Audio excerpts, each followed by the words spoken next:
وَإِذْ نَجَّيْنَاكُمْ مِنْ آلِ فِرْعَوْنَ يَسُومُونَكُمْ سُوءَ الْعَذَابِ يُذَبِّحُونَ أَبْنَاءَكُمْ وَيَسْتَحْيُونَ نِسَاءَكُمْ وَفِي ذَلِكُمْ بَلَاءٌ مِّن رَّبِّكُمْ عَظِيمٌ۔ اور جب ہم نے تمہیں فرعونیوں سے نجات دی جو تمہیں بدترین عذاب دیتے تھے، جو تمہارے لڑکوں کو مار ڈالتے تھے اور تمہاری لڑکیوں کو چھوڑ دیتے تھے، اس نجات دینے میں تمہارے رب کی بڑی مہربانی تھی۔ فرعون مصر کا بادشاہ تھا جہاں بنی اسرائیل بڑی تعداد میں آباد تھے اور فرعون کی غلامی میں دن گزار رہے تھے۔ فرعون کے سامنے کسی نجومی نے یہ پیشن گوئی کر دی تھی کہ اس سال بنی اسرائیل میں ایک شخص پیدا ہوگا جو اس کی بادشاہی کو ختم کر دے گا۔ یہ سن کر اس نے حکم دے دیا کہ اسرائیلیوں میں جو کوئی بچہ پیدا ہو اسے قتل کر دیا جائے، البتہ لڑکیوں کو زندہ رکھا جائے تاکہ ان سے خدمت لی جا سکے۔ اس طرح بہت سے نوزائیدہ بچے قتل کیے گئے، اگرچہ حضرت موسیٰ علیہ السلام اسی سال پیدا ہوئے مگر اللہ تعالیٰ نے ان کو محفوظ رکھا۔ اس کا مفصل واقعہ سورہ طٰہٰ اور سورہ قصص میں خود قرآن کریم نے ذکر فرمایا ہے۔ وَإِذْ فَرَقْنَا بِكُمُ الْبَحْرَ فَأَنْجَيْنَاكُمْ وَأَغْرَقْنَا آلَ فِرْعَوْنَ وَأَنْتُمْ تَنْظُرُونَ۔ اور جب ہم نے تمہارے لیے دریا چیر پھاڑ دیا اور تمہیں اس سے پار کر دیا اور فرعونیوں کو تمہاری نظروں کے سامنے اس میں ڈبو دیا۔ اس کا واقعہ بھی مذکورہ بالا 2 صورتوں میں تفصیل کے ساتھ آیا ہے۔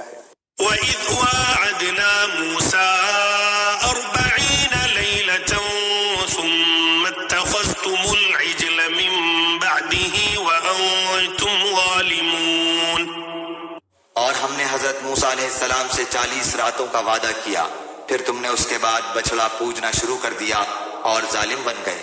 حضرت موسیٰ علیہ السلام سے اللہ تعالیٰ نے یہ وعدہ فرمایا تھا کہ وہ کوہ طور پر آ کر 40 دن اعتکاف کرے تو انہیں تورات عطا کی جائے گی۔ چنانچہ حضرت موسیٰ علیہ السلام کوہ طور تشریف لے گئے۔ ان کی غیر موجودگی سے فائدہ اٹھاتے ہوئے سامری جادوگر نے ایک گائے کا بچڑا بنایا اور بنی اسرائیل کو اسے اپنا معبود قرار دینے اور اس کی عبادت کرنے پر آمادہ کر لیا، اور اس طرح وہ شرک میں مبتلا ہو گئے۔ حضرت موسیٰ علیہ السلام کو اطلاع ہوئی تو وہ گھبرا کر واپس تشریف لائے اور بنی اسرائیل کو توبہ کی تلقین فرمائی۔ اس توبہ کا ایک حصہ یہ تھا کہ بنی اسرائیل میں سے جو لوگ اس شرک میں ملوث نہیں ہوئے تھے وہ ملوث ہونے والوں کو قتل کریں۔ چنانچہ ان کی ایک بڑی تعداد قتل کی گئی اور اس طرح ان کی توبہ قبول ہوئی۔ یہ واقعات انشاءاللہ تفصیل سے سورہ اعراف اور سورہ طٰہٰ میں آئیں گے۔ ثم عفونا عنكم من بعد ذلك لعلكم تشكرون۔ لیکن ہم نے باوجود اس کے پھر بھی تمہیں معاف کر دیا تاکہ تم شکر کرو۔ وَإِذْ آتَيْنَا مُوسَى الْكِتَابَ وَالْفُرْقَانَ لَعَلَّكُمْ تَهْتَدُونَ۔ اور ہم نے حضرت موسیٰ علیہ السلام کو تمہاری ہدایت کے لیے کتاب اور معجزے عطا فرمائے۔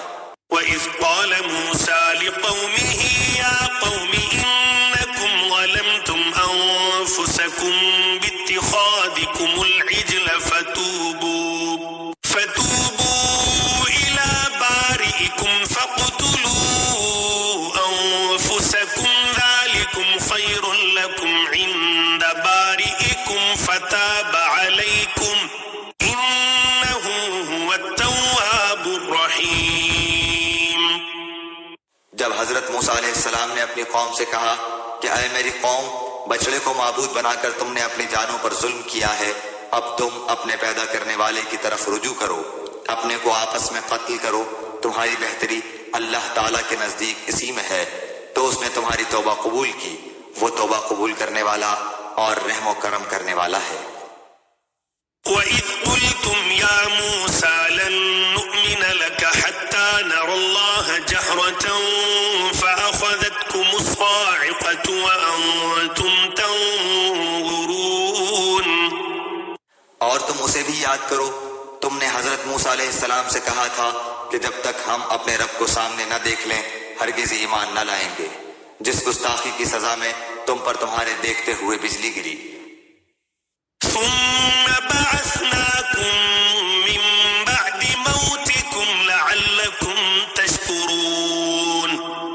لیکن پھر اس لیے کہ تم شکر گزاری کرو، اس موت کے بعد بھی ہم نے تمہیں زندہ کر دیا۔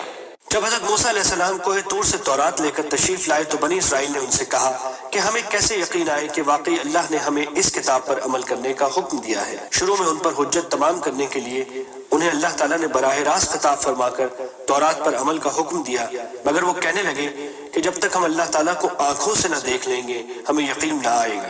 ان کے اس گستاخانہ طرز عمل پر ایک بجلی کے کڑکے نے انہیں آ گھیرا اور وہ بعض روایات کے مطابق مر گئے اور بعض کے مطابق بے ہوش ہو گئے۔ پھر اللہ تعالیٰ نے انہیں دوبارہ زندگی دی۔ اس واقعے کی تفصیل بھی انشاءاللہ سورہ اعراف میں آئے گی۔